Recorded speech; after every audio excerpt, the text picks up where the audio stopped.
So speech sound disorders, per the internet, is like a umbrella term for all things speech sound disorders.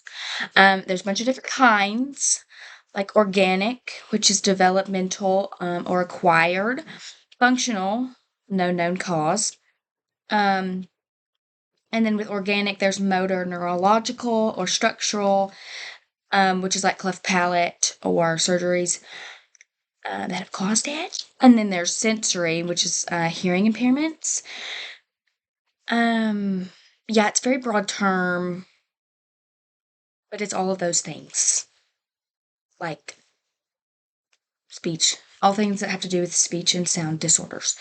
Now I have a little girl that I babysit who she was adopted from India and she had cleft palate and her cleft, like there was a hole to her brain, like there was nothing there. So when she was adopted, she was brought here, got surgeries, and she's a sweet little girl, but you can definitely tell that she's a little delayed in like her speaking. I mean, she's only 3 years old, but she gets very frustrated very fast if you don't understand. Like my first time babysitting her, I couldn't understand what she was saying. I had to have her brother like translate because he's around her more. And eventually, I started learning like what her things were. She does a lot of sign language and stuff, and she's getting better.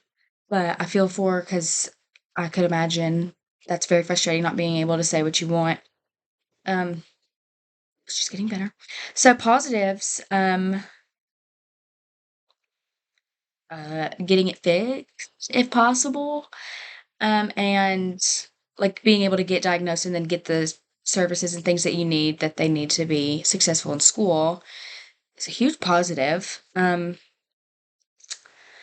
this little boy on this is related, I swear, on Facebook, who he has cochlear implants, and when his mom's talking to him sometimes, he just takes his ears off. That's what they call it. They're like when he doesn't want to listen anymore. So that's also a positive, for him because if he gets overstimulated or um, overwhelmed, he just takes his ears off. Or when his mom's telling him to do stuff, he takes his ears off.